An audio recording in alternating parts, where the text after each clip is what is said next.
Owakona muntu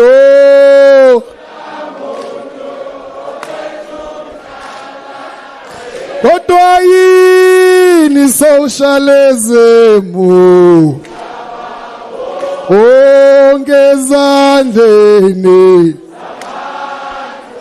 owakona muntu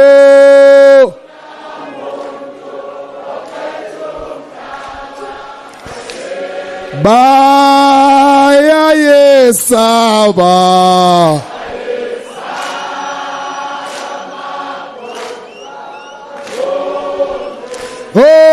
sebefuna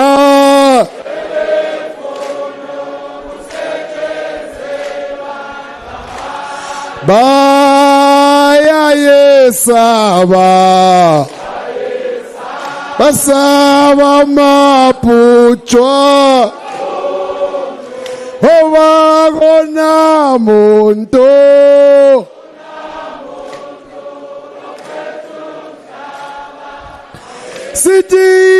sithini socialism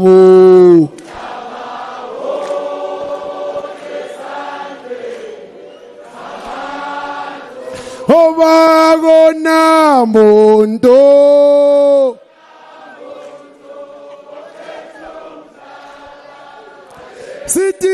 sithini socialism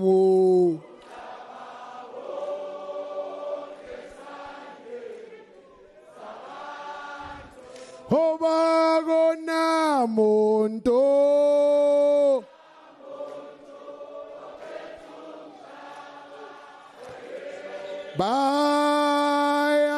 bayayesaba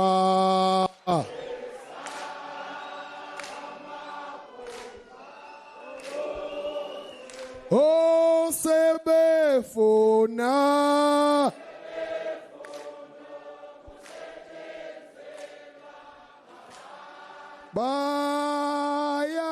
bayayesaba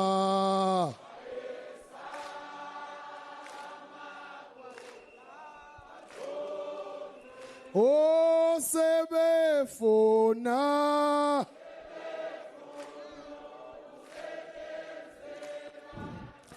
elilizwe lokhokho bethu yelelizwe labantu abamnyama yelelizwe lokhokho bethu yelelizwe labantu abamnyama yelelizwe chocho yelelizwe labantu abamnyama yelelizwe chocho yelelizwe labantu abamnyama yelelizwe lahlula uDitleke yelelizwe labantu abamnyama yelelizwe lahlula uMalane yelelizwe labantu abamnyama yelelizwe chocho yelelizwe labantu abamnyama yelelizwe chocho yelelizwe labantu abamnyama yelelizwe lokhokho bethu yelelizwe labantu abamnyama yelelizwe lokhokho bethu yelelizwe labantu abamnyama yelelizwe chocho yelelizwe labantu abamnyama yelelizwe chocho yelelizwe labantu abamnyama yelelizwe lahlula uFervute yelelizwe labantu abamnyama yelelizwe ezwe lahlula bozoma elelezwe labantu abamnyama elelezwe chocho elelezwe labantu abamnyama elelezwe chocho elelezwe labantu abamnyama lelelezwe lokhokho bethu elelezwe labantu abamnyama elelezwe lokhokho bethu elelezwe labantu abamnyama. Amandla. Amandla. Amandla. Viva EFF, viva. Tata, EFF, tata. Tata, EFF, tata. Forward to victory, forward. Forward to victory, forward. Thank you very much, the National Chairperson and our officials, members of the Central Command Team, the leaders of the Provincial Command Team, Sub-Regional Command Teams, the EFF Youth Command, members of Parliament, members of provincial legislatures, and all our staff members and the staff members of the Beechwood. We thank members of the media who are here and all fighters who are watching the proceedings from home. We salute the people of South Africa, Africa and the diaspora. Comrades, I want to send my sincere regards to those who came from the IEC to make a presentation here, the Demarcation Board, Stats SA. We really appreciate that they honored us and were able to bring us up to speed as to what are the issues that are confronting South Africa and the state of readiness, and what are the issues that will be confronted with when we deal with the issues of elections, and bring us up to speed in relation to demarcations of our wards as we confront these local government elections. I want to join the National Chairperson in saluting all of you for being disciplined leaders of the EFF who are here and know the purpose of being here. That you didn't just come to an outing, but you came with a purpose of engaging robustly in what could shape the program and the political direction of the EFF going forward, particularly in preparation for the 2026 local government election. We salute the discipline displayed and the participation, because it's something else to be disciplined, but something else to also make a contribution, qualitative inputs that I've listened to, both in the commissions and during our closed session. I always enjoy listening to comrades from the lower structures of the EFF, because they bring to our attention some of the issues we think we know, but we generally do not know and appreciate how these issues reflect and affect you directly as members of the organization. So the problem is that we exist with limited time because we've got so many other responsibilities, and some of you have to travel a long distance to Chris Hani and all over South Africa to go and continue the work of building the organization. So we hope that those who got an opportunity to speak in the commissions and in the closed session were able to represent the views that we hold as leaders of the EFF, because seated here is not membership of the EFF. It's the creme de la creme of the EFF. It's the leadership of the EFF. It's what constitutes the core of the EFF. And therefore, when we interact with you, we must have an appreciation that you are leaders of the EFF, both in parliament, legislature, in the sub-regions, in the youth command, and west, some in the youth command are leaders of SRCs in the institutions of Harleni. So it's important that we appreciate the fact that we are not talking to ordinary members. We are talking to leaders who are going to carry the message to ordinary members and make them appreciate what has been agreed upon here. Comrades, you have agreed on voter registration campaign. And you said it must be something that is done on daily basis. It must be a norm, SG, that in every meeting of the EFF, as part of this mass voter registration campaign, those who are invited to come and participate in whatever meeting of the EFF must submit their IDs so that we check if these people are registered to vote. So the people who are going to get into buses of the EFF going anywhere, be it a rally, be it whatever, they don't pay a cent. From now onwards, they are going to start paying. They are going to pay with their ID number to get in any bus of the EFF.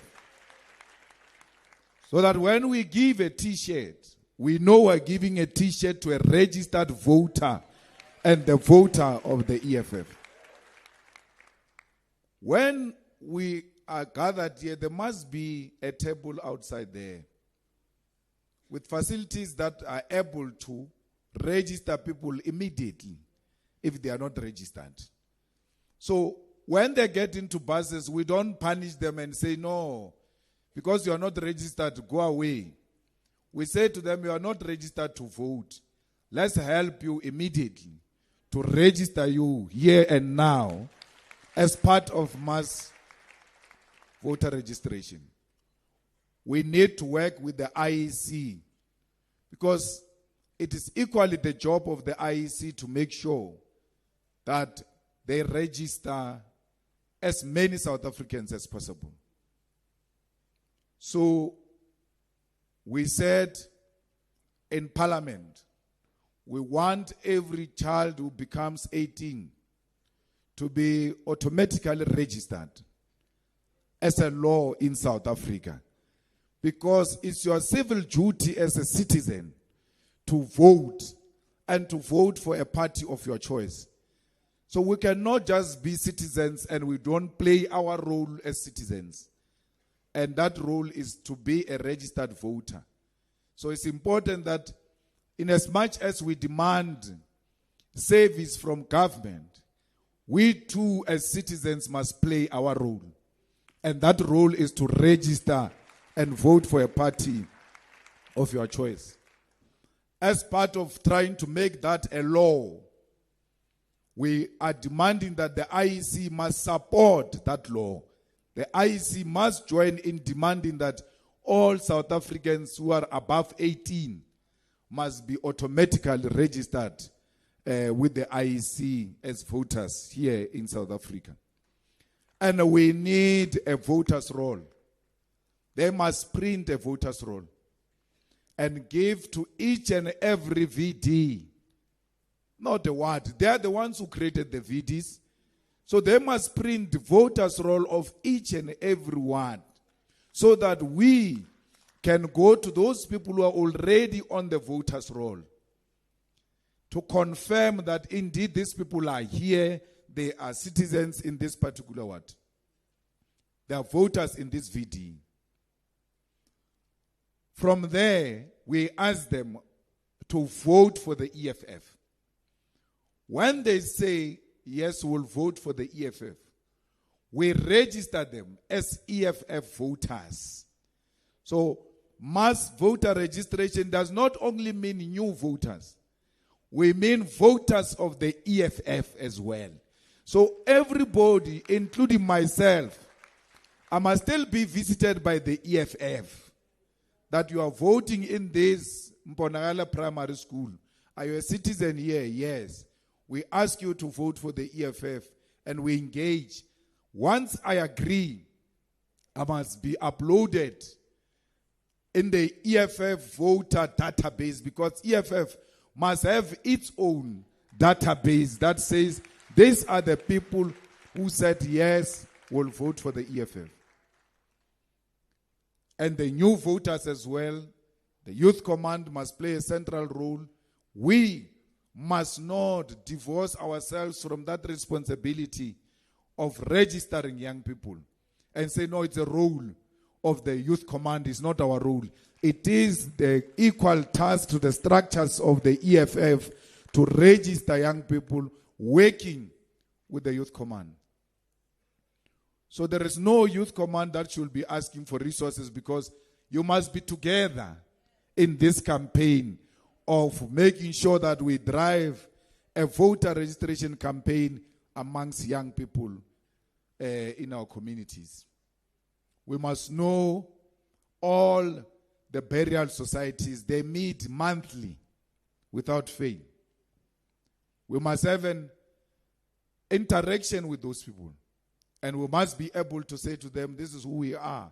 And we are asking that you spread a word in your families to vote for the EFF. Because after contributing money and checking who paid, who's not up to date in the burial society and Stockfells and all of those things, they've got nothing to talk about. So you can become a topic because they are already gathered. You go and ask for a platform to speak with them. In the suburbs, you can't be saying, no, you want VD meetings. You must call voters to a primary school or to a park or anything of that sort. The approach may not be the same. So, in the suburbs, you have to identify an influential figure in this street and ask him to call a house meeting with the people on his street. They trust him, he's the neighbor. There are no high walls for them. They know how to interact with each other. And then once they gather in that house of a progressive force in that particular street, you go to that house to speak to those people and engage them. And there is no any other community that is not of target to the EFF. While you break new ground, you consolidate your base. You don't destroy your base to go and break new grounds. You consolidate the base and you go and build a new ground. So, we must make sure that even white communities have to be spoken to. Because they are being made to be scared of non-existing threat. Actually, what we are advocating for is the freedom of white people from high walls. It's the freedom of those in the suburbs from high walls. They can't even enjoy their gardens because they are hiding behind high walls. But if we usher economic freedom to everybody in South Africa, there will not be a need for high wall because everybody is empowered, everybody is participating in the economy of South Africa. So we need to tell white people they've got nothing to fear. If anything, they've got everything to celebrate the existence of the EFF, because it will give them freedom to enjoy their neighborhood. They've got fear because they know that people are not empowered. People don't have land, people don't participate in the economy. Only the minority few participate in the economy of South Africa. So they should be joining the struggle that the resources of South Africa should be shared amongst South Africans. They should be joining the struggle that the money must not go to corruption, but must go to infrastructure development, so that the communities of Alexander, KwaMashu, Gugulethu, can be serviced better. And when they are serviced better, our security is assured. Because sometimes we put all the blame, yes, correctly so, on the people who are dominating the economy of South Africa. But in the immediate, there is a problem called corruption. As we are still fighting for the land, the people are fighting here the resources of the state, which could serve as an immediate intervention to help us solve the immediate issues that are confronting our people. So we have a duty to fight corruption and to declare corruption an enemy number one. So instead of DA declaring the EFF as enemy number one, they should be declaring corruption, poverty as enemy number one. Because that is what it is. That the enemy number one of this country is corruption that leads to poverty. So we could be speaking all these strategic objectives that we have outlined for ourselves, but there is an immediate challenge of poverty and unemployment as a result of corruption. So the DP is right. We need to fight this thing of permanent elections in South Africa. Elections are not every 2 years. In South Africa, elections are every Wednesday. Every Wednesday there is a by-election here in South Africa. And the by-election is expensive the same way, if not worse, than normal elections. Why should we have a by-election? Because this ANC councillor who died or who was killed by fellow ANC people or whatever the reason might be, this word was won by the ANC. And people said ANC must govern us here for 5 years. So when that one dies, let the ANC bring another corrupt one. Because they chose that corruption. They chose that corruption. Why should we have a by-election? It's not true that people vote for the individuals. Those individuals leave the ANC and become independent and lose elections. After being voted a year ago, when they resigned from the ANC, when they resigned from the DA, when they resigned from the EFF and stand as independent, they lose. Because no one voted for them. They voted for the party. And you said in that word, the party must govern us for 5 years. You chose it. You never said the party must govern us for 2 years so that this one dies and then we can elect another one. You never voted to elect another one in the next 2 years. You voted to elect another one in the next 5 years. That's what you voted for. So you must be stuck with what you voted for so that in future you vote correctly. Why should we have by-elections? For what? Let's call for one election day every 5 years. We must go vote for national, province, and local government. And local government. So that for the next 4 years, we concentrate on service delivery, not on permanent campaigning as a political party. Once elected, you've got 4 years to focus on service delivery and 1 year to communicate what you have achieved in the past 4 years and ask people to vote for you again. That's what campaign is about. But this thing of putting black people in permanent election, it's a distraction. They are distracting us from concentrating on real issues, and we should be squabbling permanently amongst ourselves as to who's going to become a candidate or a councillor in that particular ward. So it is something that a national chair, we have to put it very clear in Parliament that this thing must be outlawed. It's useless. It's wasting resources. I saw some girl wanted to trend and lied about the EFF deputy president and said the deputy president said EFF spent 1 billion in 2024. And Helen Zille quickly jumped into it and said, they've never declared any fund or what. All of a sudden, Helen Zille can hear English from a half Indian fellow here who twang like her. Maybe if it was me with my African accent, she will have an excuse that she didn't hear me properly. They had everything that the deputy president said. For example, let's say the EFF spent 1 billion in 2024 and is going to have to spend another 1 billion in 2 years in 2026.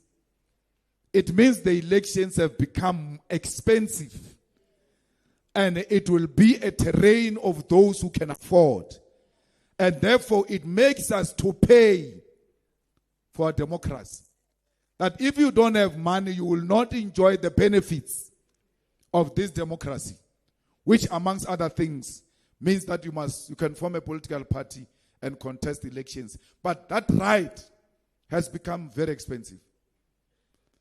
I had a discussion with the deputy president about this example yesterday. And I said the message is very wrong. The message is right, the example is wrong. Why do you give an example of 1 billion? You must give examples with things you have seen with your eyes. So, the deputy president gave a wrong example. Umzekelo wasimosha komzekelo wakho. Even if we wanted to spend 1 billion, we can't have 1 billion. We don't have 1 billion. No one can ever give us 1 billion. Not in South Africa. Not those who own capital. They will never give such money to the EFF. They all know. Helen knows. With her Botox, she knows. And Trolip knows. A child of a farmer who exploited black people. Knows. So I said, in the village and the township, when you are seated with old people and you want to give example about some old person, or no, for instance, let's say when you don't have 50 rand. As an example, man, can't give that example with me of not having 50 rand. So there are certain examples that are not acceptable. Say, for instance, I don't have 1,000. That's fine. You can't say 50 rand. No. It's a wrong example. It's not accepted. But the point, and that's why they want to distract us from the message, that they've made elections expensive for the benefit of those who've got money. That's why they form small parties everywhere and give them money to divide a black vote and then emerges their stooges in parliament and everywhere else. So we agree fully with what the Deputy President said. We don't agree with example. Therefore, let's correct it and say, for instance, the EFF spent 10 million in 2024 elections, and it will have to spend another 10 million. It's very expensive. So it's very close to reality. But example must be close to reality. Comrades, we agreed on political education. We agree all the time here. But I don't see the work of political education desk. We have elected now the sub-regional structures. Where is the induction? Does a political education desk want a meeting like this to know that when a structure is elected, must be inducted with immediate effect, so that we build that confidence a fighter was talking about on the leadership of the sub-region? They know what to do, but they are waiting for someone to come and confirm that their understanding is correct or not. Palana, I ask questions that I have answers to, so that I check if we have the same understanding. I shouldn't assume that we have the same understanding. So the structures are waiting for you to come and reaffirm their understanding and interpretation of the EFF founding manifesto and policy-related issues and the ideological orientation of the EFF. They're waiting to be reaffirmed. And we hope that that thing will be done immediately, and will not wait for another plenum to say we need to go and induct lower structures, and everything of the EFF must be accompanied by political education. Not only of members of the EFF, political education of society as a whole, because the policies of the EFF are so radical in character.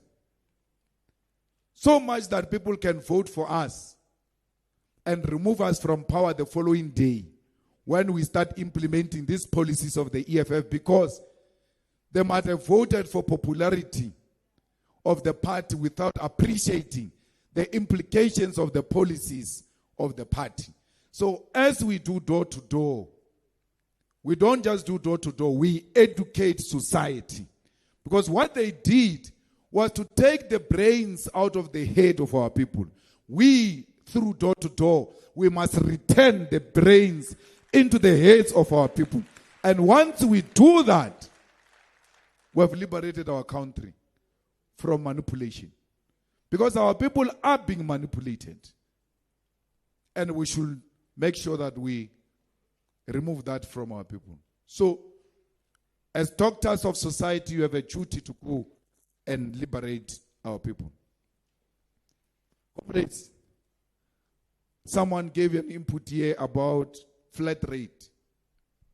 Flat rate is not a correct policy, because it's stealing from the poor. When you say residents of Johannesburg must pay 500 rand, all of them, you mean I must pay 500 rand staying in Sandton, and then a person who stays in Alexander must pay 500 rand? No, you are stealing from that one, because now I can afford to pay more. So we need to fight for electricity to be affordable, for services to be affordable, and to fight this nonsense of these municipalities finding a big house in the township and say on the basis of this big house, you have to pay. My grandmother never built a big house, but she couldn't afford. So I built a house for her. And they say, no, she has built a big house. She must pay rates and taxes that are high on the basis of a house she never built. So if you're going to say those old gogos must pay high rates because they have got big houses. You are asking them to refuse that we build them houses so that you condemn them into permanent poverty. We must not judge the people by just going to look outside the house and say, no, this one doesn't qualify for indigent on the basis of they've got a big house. No. A child who built that house might not even be alive. So we must not assume. We have to take into consideration the situation of each and every family as leaders of government and be able to give our people the best services.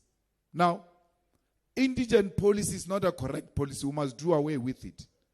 And we must say, everybody who qualifies for SASSA must not pay for water and electricity.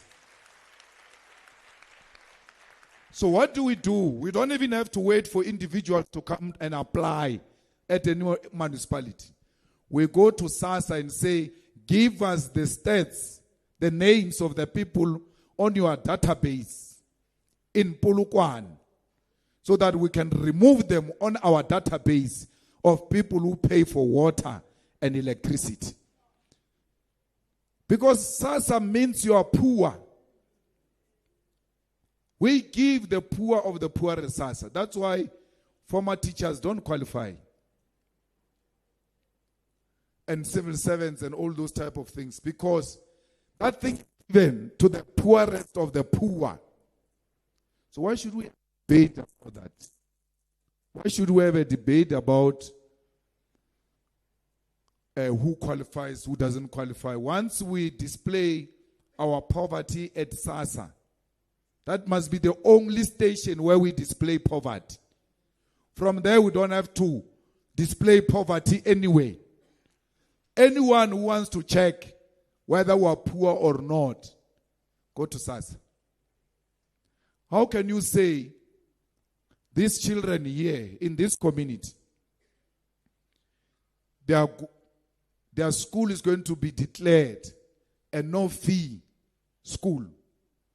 Why? Because you have come to a determination that this community here is poor.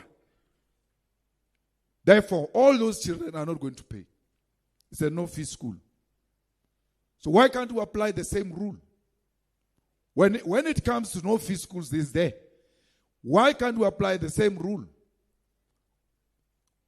How do we become poor when it comes to time of paying school fees? You know we are poor, we must not pay school fees in this community. But when the time to pay water and electricity comes, you say, no, you can afford. You must pay. School fees is once per year. You say we can't afford once per year. But we can afford every month to pay for water and electricity. Those contradictions must be done away with. And the rich, they must pay. And we must charge them more so that they subsidize those who cannot pay in the townships. Because we need the money as a municipality. Someone is playing and no one is moving. This mic keeps on cutting. No one is moving and making an effort. So we need to make sure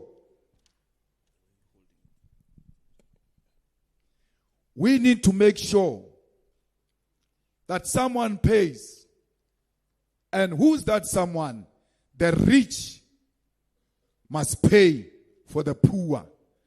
Because the rich have stolen from the poor. And it's time to pay back. Who are the rich? The rich are the whites.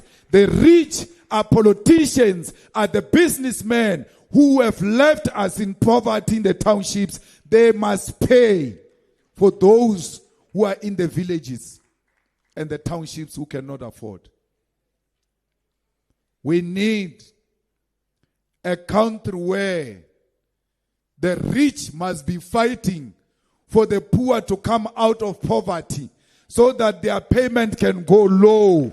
And those who were in poverty yesterday are now at a position where they too join the paying crew. So we are a country where we are scared of the rich. And because the rich means the whites, and we are scared of the whites. Through making the rich to pay high water and electricity bills, they will be paying for the benefits they got during apartheid when we were excluded from benefiting from our own government. So, it's an important discussion that we need to take up as the leadership of the EFF. How do we ensure that the poor are not made to suffer more by imposing unreasonable bills to those poor people? So, fighters, that's a job of a councillor. A public representative should be asking in council, how can we effectively exclude the poor from paying? It must be an open discussion so that the DA can show its true colors. Let's pass a bylaw that says, you know what, this is what we're going to do in this particular municipality to remove the poor from paying for water and electricity. There need to be a clear decision. And therefore, there must be motions sponsored in the council, as we go back now, by our councillors, that we must remove the poor from a database of those who pay for water and electricity. When they ask the question, how do we know they are poor? We say, let's go and collect the data from SASA. We will know who are the poor in this particular municipality. Let there be bread and butter issues that are being debated amongst councillors. The issues that affect our people directly. And for a change, let local councillors not discuss their corruption on how they are going to steal money, but discuss the real issues that are going to change the life of our people. You have done it before. What stops you from doing it? The insourcing was to remove the poor workers from exploitation by some businessman who doesn't even have an office, but he calls himself a businessman who steals from these security guards and cleaners. You continue to do it. I think the latest was in Tshwane, where they were insourcing, and Ikuruleni, I saw something about insourcing. So you are empowering the poor when you insource. So lead another campaign of removing the poor from paying for water and electricity, and let there be a debated motion in each and every council, and let all the political parties show their colors as to whether they stand with the poor or they stand with the rich. So fighters, we have a duty to make sure that we deliver that particular victory to the poor of the poorest. Comrades, we are going to appoint 10 people per VD. And we are going to take these 10 people and submit their names to Terry Tselan. I almost said Terry Mutau. Tselan. Submit to his company to do an independent verification of this EFF party agents, even before we start talking about paying party agents or not. But we need a professional company. Terry Mutaung was a deputy chairperson, or Tsalan was a deputy chair of the IEC for a very long time. So they worked on this thing of hiring IEC staff all over South Africa, not 10, more than that per VD. They did that. So they've got a well experience. So this 10 must be told the same way you are told you are a branch chairperson. This 10 must be told your position in the EFF is party agent. You've got a position in the EFF. It's called party agent. When they ask you, what is your position in the EFF? You must say, I'm a party agent. If you belong to this 10. So if the chairperson of the branch is a party agent, which he should be, you must say, I'm a chairperson of the branch. And my added responsibility is that I'm a party agent.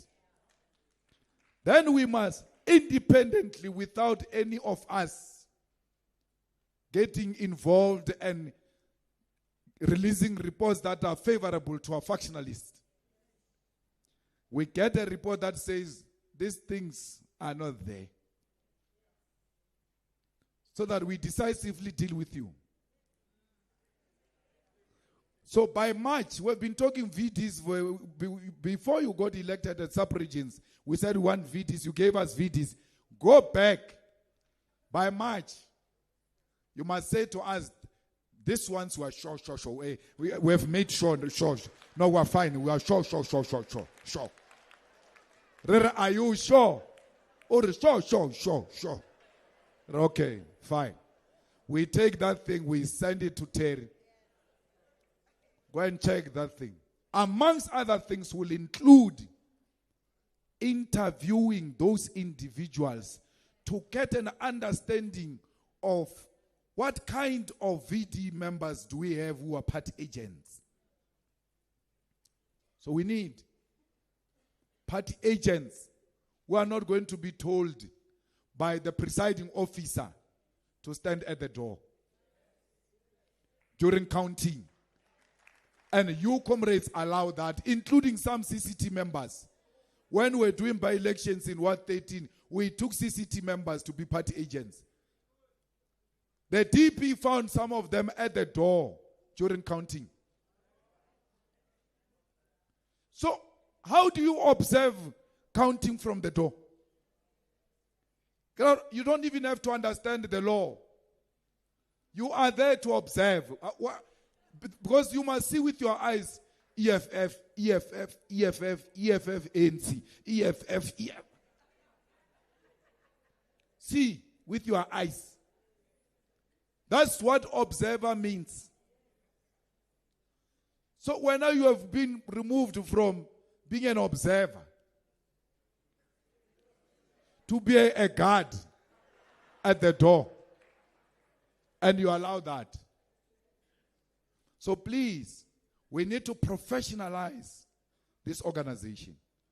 So let's go and talk to these people professionally, so that we say out of 10, we think this 2 doesn't qualify. Give us another 2 which has got a better understanding. Now, you need to invest in IT so that once you have appointed the party agents to safeguard the votes of the EFF, because people have been stealing our votes. You know, in 2024, I stood on a queue with my wife for 4 hours to vote. 4 hours. In the same voting station where I stood for 4 hours. The EFF won that VD. But at the capturing center, they swapped EFF numbers in my ward, in my voting station, where I stood for 4 hours. Where I'm a candidate, I'm on the ballot paper, yeah. They steal from me in the same. Fortunately, the TP was there. And he went to the capturing center. He just said, can you please, because he had a result slip. Can you please show me the results of this VD? Just out of interest. They openly opened the thing and said, here are the results of this VD. I said, no, these are not the results. You change them. Here are the results. We are telling you we are not accusing the IEC. And I don't know why the DP did not tell that guy that the IEC amongst its staff members, they are thugs and their role is to steal votes. And you are a witness. You saw it deeply with your own eyes. You know the IEC person you spoke to at that capturing center who showed you wrong result. They had to recapture the whole thing. So that's why we need vigilant men and women like DP who are never tired, who understand they must pay attention to the minute detail if you are dealing with thugs. So we need to safeguard the votes of the EFF with properly qualified, trained professionally by people who know elections, by people who have worked elections. Now take this IT, after we have approved these people, they must give us who's going to be a party agent during the day, who's going to be a party agent at night. And that person must be at the voting station, and we should have the capacity to see that the person is at the voting station. How do I know it's possible? So we're at the JSC with the Honorable Soviet Lekhanyan. The next morning, he's not at the JSC. I'm like, where are you? He says, I had to fly back to Cape Town because I left my phone in Cape Town when I came to Joburg. So, but why do you fly back? You can leave, you can stay here without a phone and you go back Sunday or when we finish. He says, no, I have to submit an assignment. I'm registered with Stellenbosch University. Now, I've got my laptop, but the system requires that the laptop must be next to the cell phone for me to send this assignment. So if your phone is in Cape Town and your laptop is in Joburg, it's like someone is submitting this thing for you in Joburg. So they now know that we can't live without our phones. So if you want to leave your phone with IEC members, a criminal, leave it with them. But we must know where is this phone. And it can't be off. So if that phone is off and can't be located, there must be a team that is able to respond from a sub-regional point of view that there's no party agent at this and this station, and immediately unleash the party agent. So if Stellenbosch University can do it, we can do it. So the iPhone and the latest I saw with this X5. So we once got into an accident, and then the phone rang. No, not the phone. The voice came through the car we're driving. Are you guys fine? Are you guys fine? We can see you were in an accident. Once there was that impact, immediately there was a call. Do you need a tow truck? What do you need? So these people could, through the IT systems, see that there's one of their cars is involved in an accident. So I get out of that car. I'm like, these people, they are driving with us everywhere. If a voice can just come through without anyone calling.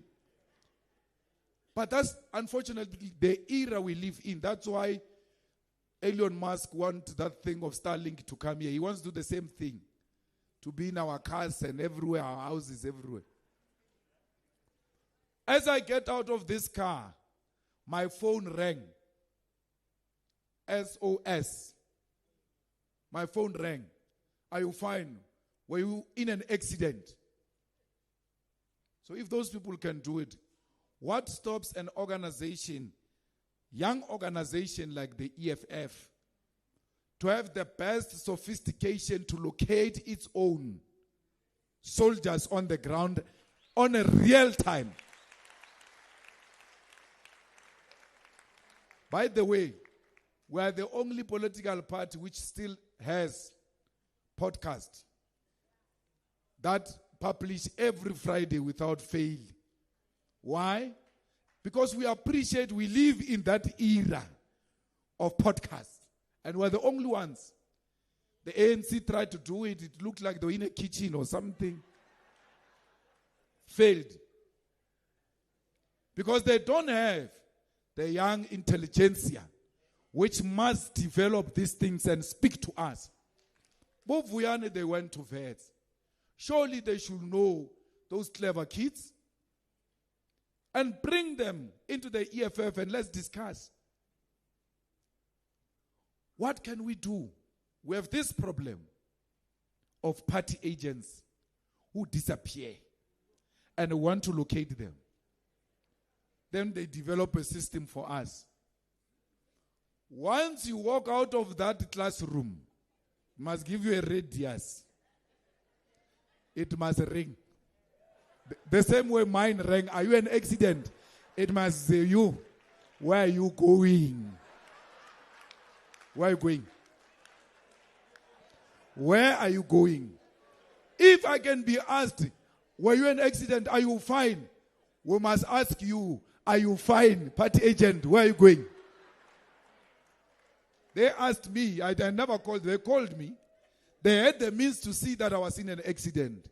So the EFF must know that its party agent is in an accident because it's leaving a station. So emergency call must come through. Where are you going? So fighters, we cannot operate the same old way. We are in a new era with its own challenges. And we are going to have to be a better party. So let's go and make sure that we get proper in order SG, our people, including the head office. It has got a responsibility to have systems in place that are able to speak to issues today. We can't say we were sophisticated, therefore we must stop printing cards. No, the cards are going to be printed. There's no way. All of us seated here, at least I can confidently say, maybe student command, but even them, we all have bank apps on our phones, but we still have a card. Hey, we still have a card from the bank. Even with that sophistication we have on our phone, we still have the card. The bank still requires us to have the card, even with sophistication. So, EFF, whatever membership you have introduced, the electronic, what, thank you. You are showing us that you are living in real time, but we still want the card in our pocket. Because the card makes us proud. So if we are unable to do this thing in an effective manner, let's find young people who are going to come and say, we think we can do this thing much better if we do it this way. The question should be in our mind every day when we wake up. Don't say there is a system of membership. The question should be, how do I improve the work of the EFF every day? Even if you've got the systems that work, how do we improve this thing? Someone says we must take the printing machines to provinces. Hey, are they not going to print the wrong cards here? So let someone come and engage with us internally about how do we improve the systems. So we leave that thing with you as SGO to deal with it. We have listened to you on fundraising, comrades. We'll take those things into consideration. The EFF, generally, its membership is constituted by people who are unemployed. But we shouldn't be scared to venture into the ideas Eugene was talking about. Because I said to you in the opening address, we are now attracting people in the suburbs, meaning there is a new generation that is coming into the EFF ranks that can afford. We've got a sub-region in Hyde Park. That the sub-region what? B. It takes Hyde Park, all those big suburbs there. We have a sub-region there. Those people can afford. All of those people of the EFF, I went to address their sub-regional conference. You could see even the way they were singing, this one's, it's not Koketu, yeah. It's not Soweto. It's a different kind. So you must be very careful. Don't go and expect people to sweat there. No. So, we must not be scared to come up with ideas because they will say, but your members cannot afford. Those who can afford and are willing to support the organization so that it retains its independence, they should finance the revolution through these creative methods that Eugene spoke to. We must never ever, and that mistake must never ever be committed again. Where we meet like this, we can speak about everything, but we don't speak about sports, arts, and culture. There's no commission that deals with that. That's a horrible mistake. Everything we do in society is that thing. Everything. America has managed to grab that thing and use it to manipulate the world to think that America is the best. Up you can think everybody there in America is a model, is beautiful.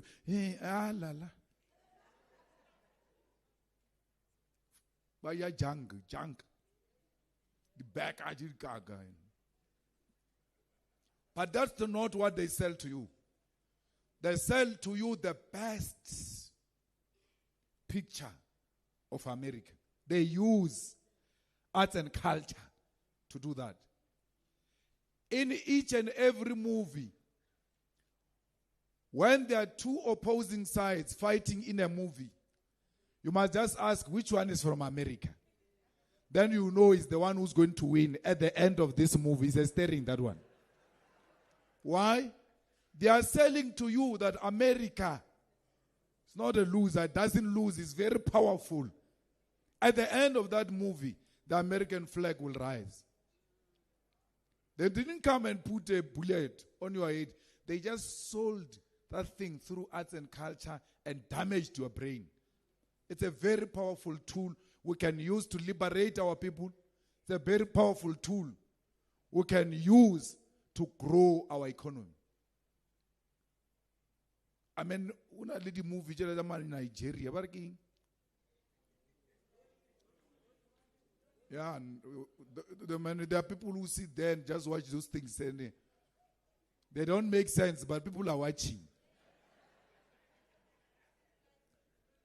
So we need to put sports, arts, and culture at the center of everything we're doing. That thing we're doing of singing is art. That's why Eugene is right. We must perfect it. We must professionalize it. And we must use the song to communicate our pain. We must use the song to teach politics. We must use the song to mobilize our people. So, very important that that point he made, it doesn't escape us. Comrades, anyone who wants to improve the communication of the EFF must feel free to put forward any proposal any day. Why? The struggle has moved from the streets into the wires, into communication. That's where the battlefield is. So we need to go there and we need to communicate a lot. And we need to use the current technology and facilities that are available to communicate a message of the EFF. We must communicate every day. Every day. In a restaurant, they communicate special. Every day, when they come in, they cancel that one, and today's special is this. They are communicating their special every day. Let there be communication every day. A comrade from the Northern Cape came here, spoke, gave an input. You listen to that and you like, if it's not sensitive to internal dynamics of the organization, you take that comrade, cut that part of him and put it in the wires and say the comrades were giving inputs during closed session, amongst other things, this comrade said this. You put that person there. Then people can relate. Or, there are this kind of people who are in the EFF who are like us. So you need to communicate. And sub-regional chairpersons, like provincial chairpersons, are head of communications in those particular provinces. So no sub-region requires a provincial permission to communicate. No sub-region requires. You are an elected structure. Now, the reason why we said we must have the reason why we said we must have sub-regional structures is because we wanted to be closer to the people.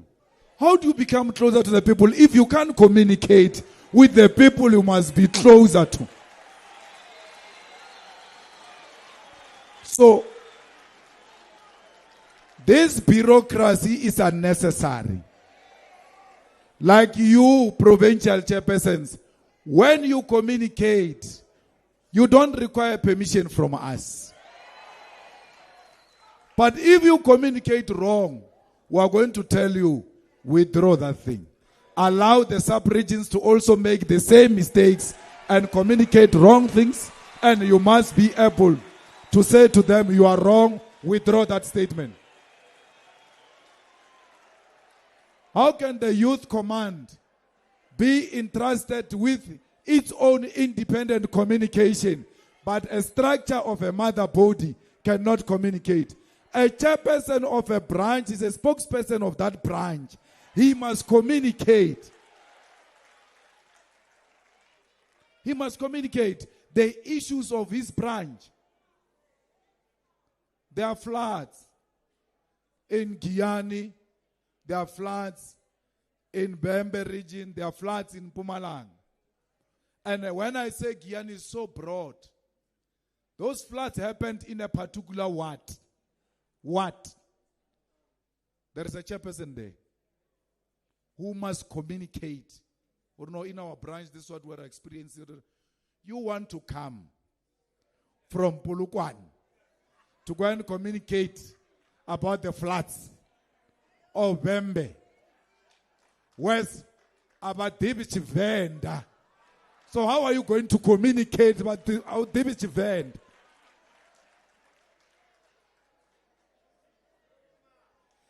The people who know Vendam are there. They must communicate. The people who know Tsonga, they are there. They must communicate. Allow them to communicate. I'm not saying don't go, don't communicate. Go and reinforce the message that the sub-region, the branch, whatever, has communicated. So let there be communication with our people by our structures directly on local dynamics that they are confronted with. A sub-region must be able to release a statement about the issues. So meaning, in each and every sub-region, we are going to have at least one statement per month. Why? Because No, listen to me. You are going to live here without hearing what I'm saying because you are permanently clapping hands. Every sub-region means municipality, except in the metros. The metros, the province will handle that. Here, in the municipality, in the sub-regions, council meet every month, once a month. The sub-region must release a statement after every council meeting as to what were the issues that were debated in the council.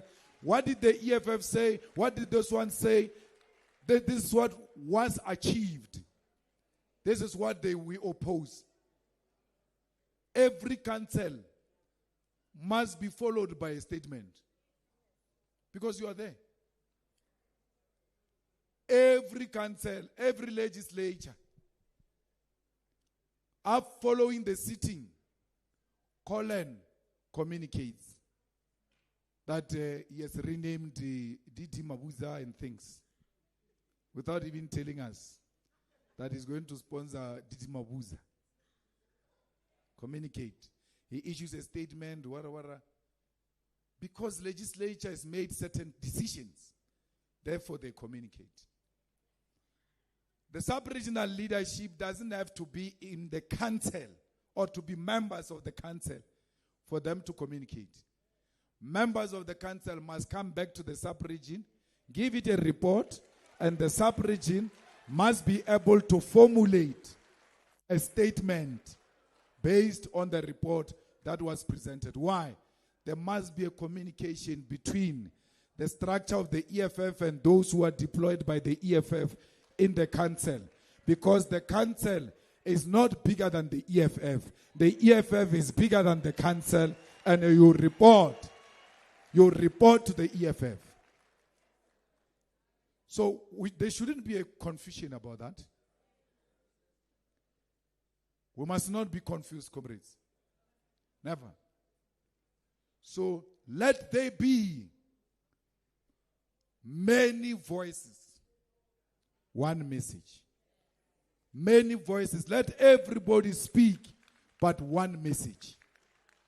If you are not sure, you talk to your immediate supervisors to check if this is a correct position.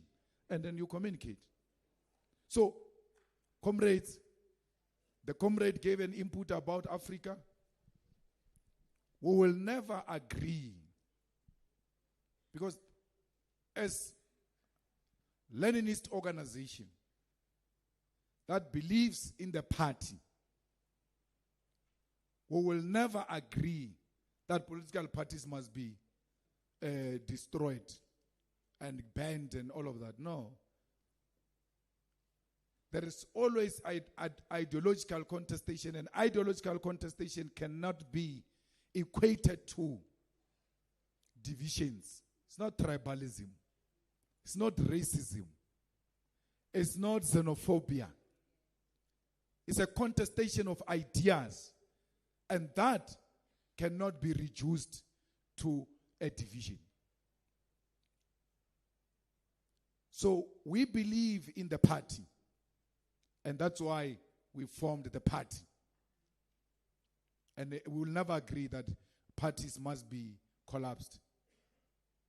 So, but I was very impressed with that input and how observant you have become that the EFF hasn't communicated on Ghana elections.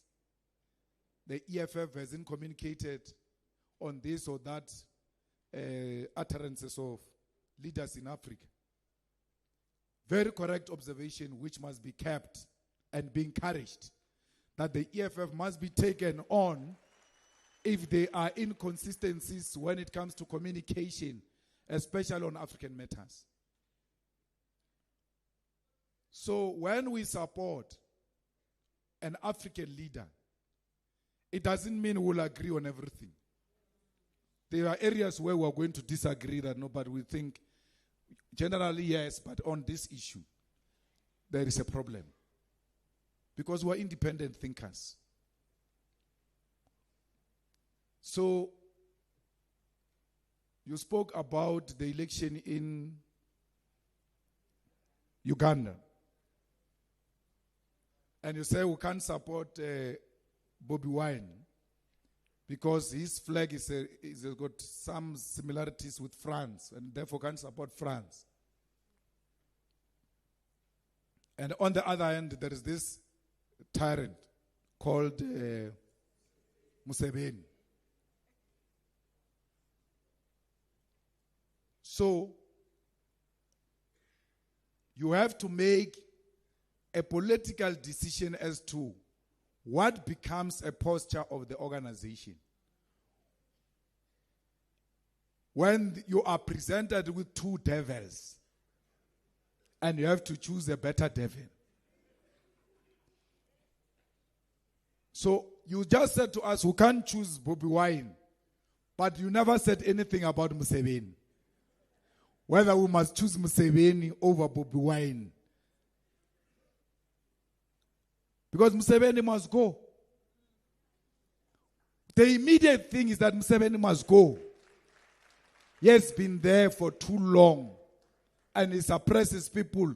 And he rigs elections. And he beats up people who don't support him. He must go.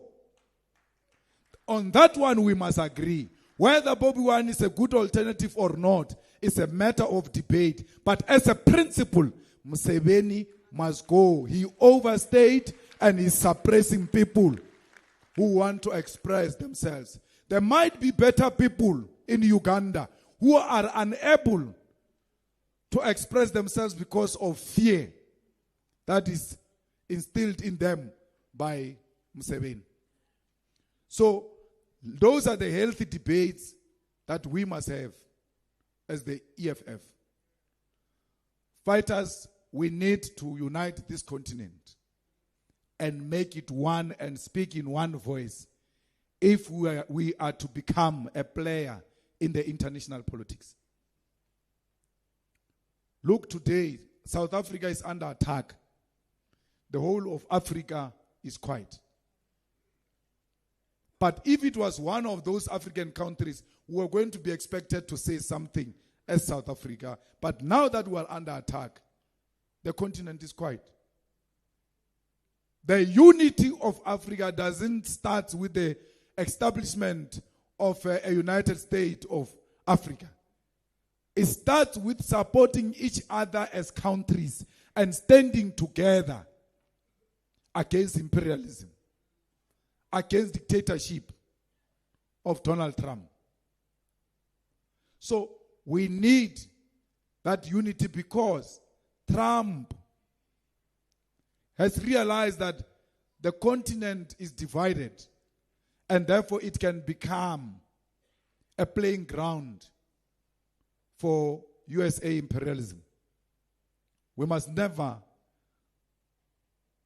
divide our continent because if we do that, we are inviting America to come and steal our mineral the same way they are stealing oil in Venezuela, where a madman can declare himself a president of another country. That thing of South Africa sending that diplomat of Israel pegging, it's a proper one. It's a proper stance. Those are the kind of decisions we support. But we don't want that just that individual. We want the whole embassy of Israel closed down and leave South Africa. There is a parliament decision about that. So you act all brave about an individual. The problem is not the individual. The problem is the whole Israel embassy sharing a territory with us when they are murdering children and women in Palestine. This is not a fight against Jewish people. This is a fight against apartheid Israel and its representatives everywhere. So you must not find Jewish people going to, what do they call it, mosque? What? synagogue, going to pray. Jewish people going to pray. You are there with flags at the church. Hey, Palestine, those people have got nothing to do with what we're talking about. Leave them to go and pray and go to the real enemy. You know where the representative of the enemy is. That is the embassy of Israel. So you cannot just find every Jewish person and then you want to attack. Because you are going to attack Ronnie Castles, who is very progressive, but is Jewish, and support the Palestinian question. But if you think the fight against the apartheid Israel is against Jewish people, you are going to fight even progressive Jewish people. There are a lot of them in America, by the way, who don't agree with what is happening in Palestine. America started again through Israel to bomb Palestine. I think yesterday they killed 30 people or so in their attacks. There is no Israel that is attacking Palestine. Palestine is being attacked by America. Because as long as America supports Israel's attack on Palestine, it must be blamed for those children who are dying in Palestine, and the women, and the churches and museums that were destroyed by the bombs of America. Always choose the side of the weak, not the powerful. When there are two people fighting, look at who is the weakest and side with the weak. So fighters, let's go and conscientize our society that this country is being sold to the highest bidder. America is going to take South Africa unless we elect a proper structure, proper organization into government that will be able to take America toe for toe. We are being attacked because of our stance on Israel. And we must never retreat. We must never retreat. We never retreated even when we were being killed during apartheid. Never retreated. So we are not going to be intimidated to succumb to the pressure of America. If they want to kill us, they must come and kill us. No problem. There's no anything they can get out of killing us. The truth will remain the truth. They are murderers. Actually, by killing us, they will be proving what we've been saying, that they are murderers and they go around killing people. Their foreign policy is violence. That's what they advocate for. Everywhere they go is violence. They've never gone anywhere to spread peace except violence. So fighters, let's conscientize South Africa that we are going to be under attack for standing with people who stood with us during our difficult times. So we need to mobilize society and reject what America is doing. I don't care about their visa. Whether they don't approve my visa or not, they would have saved me from junk food. So I'm okay. I'll stay here in Africa. Trump can keep his America. I will keep my Africa. So we are not going to be intimidated that because Trump can withdraw a visa, therefore we must change our message. No, we are not going to do that. Let them do what they want to do. We stand with the people of Venezuela. We stand with President Maduro. Because we will never stand with a bully America. We will never stand with people who want to go and steal the oil of the people of Venezuela. Because that oil is also helping the people of Cuba. And as July 26 movement, will never agree with anything that is going to perpetuate the poverty of Cuba. So, comrades, when I go to court, I know why you have fears. I say this all the time. When I go to court in East London,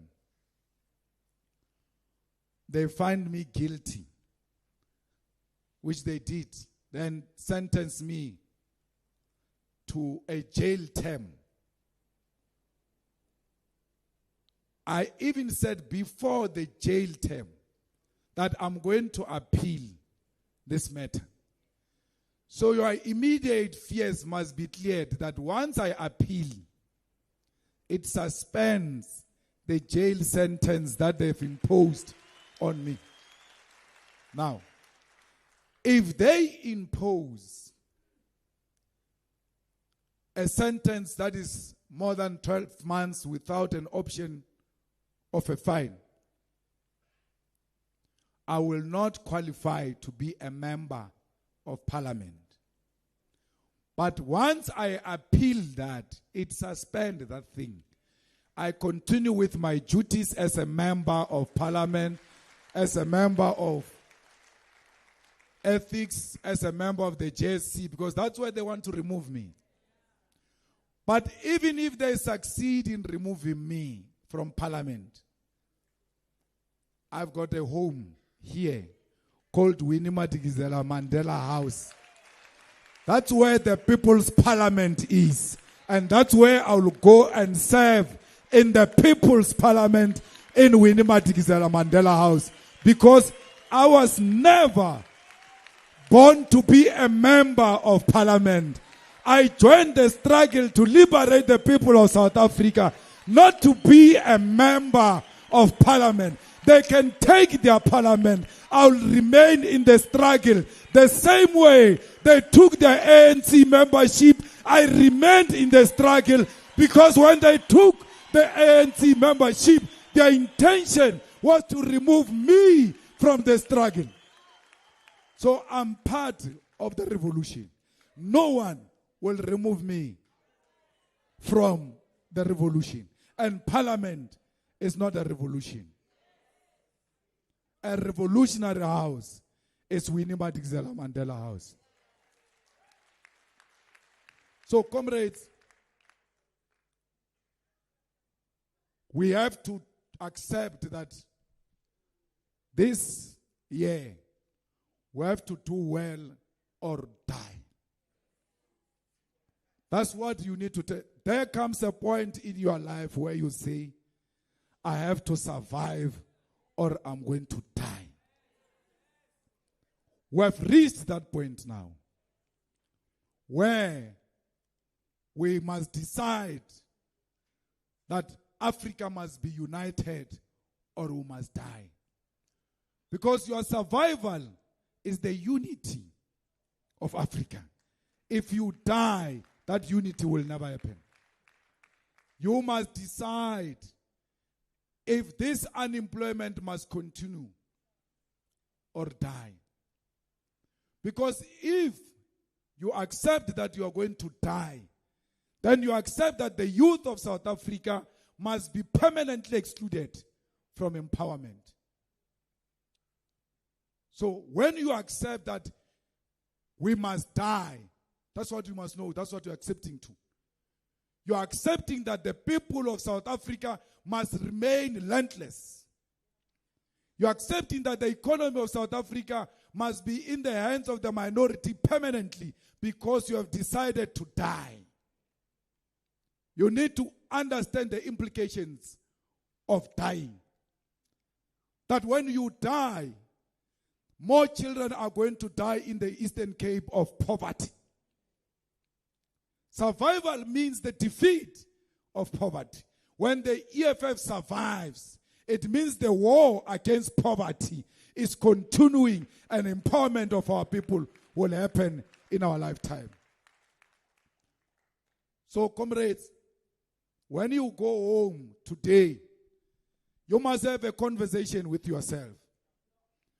Whether you are dying or you are going to survive. We are not the dying type. We are not the dying type. But if you surrender, you will die. So you must choose death through the resolutions you took here. You must say, death is not an option. We are going to survive. So we are living here today after everything with two things: victory or death. So I want to say to you fighters, as you go back to your branches and provinces, you must go carrying with you this message, that this year has been declared the year of victory or death. Thank you.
Amandla. Amandla. Amandla. Amandla. Forward with victory, forward. Forward with victory, forward. Long live the Commander-in-Chief, long live. Long live the Commander-in-Chief, long live. Amandla. Gawethu. Tata EFF Tata. Tata EFF Tata. Forward with unity, forward. Forward with unity, forward. Amandla. Gawethu. Thank you very much, fighters. Thank you, President, for always and inspiring and motivating the fighters. The message is very clear. We're all going to be going to our bases, carrying a very powerful message from the President. I'm now going to hand over to the SG to come and give us announcements. SG.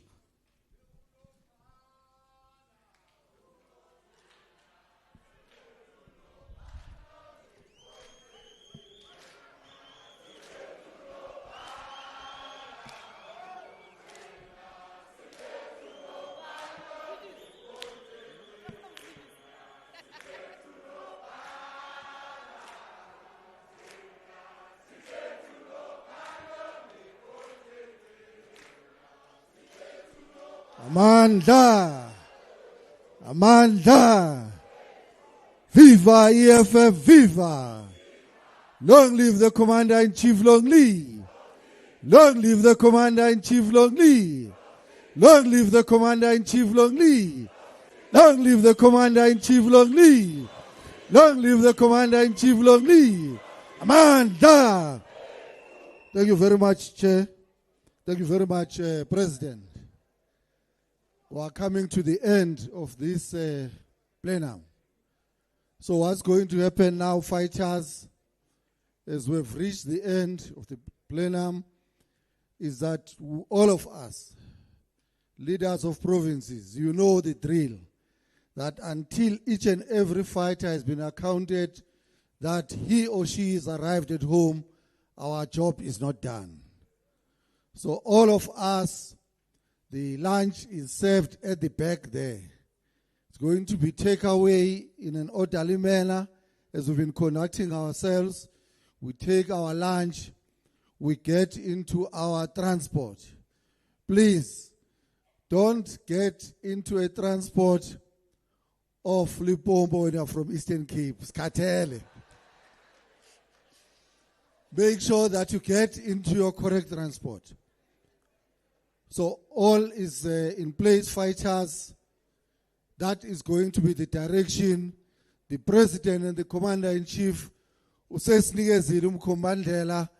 we go forward to our branches, as we go forward to our regions, as we go forward to our sub-regions, as we go forward to our VDs and the villages, that the message is clear. Victory or death. Amandla! Amandla! Thank you very much, Chairperson. Fighters, we're going to allow the leadership to leave the stage, and then once it's done,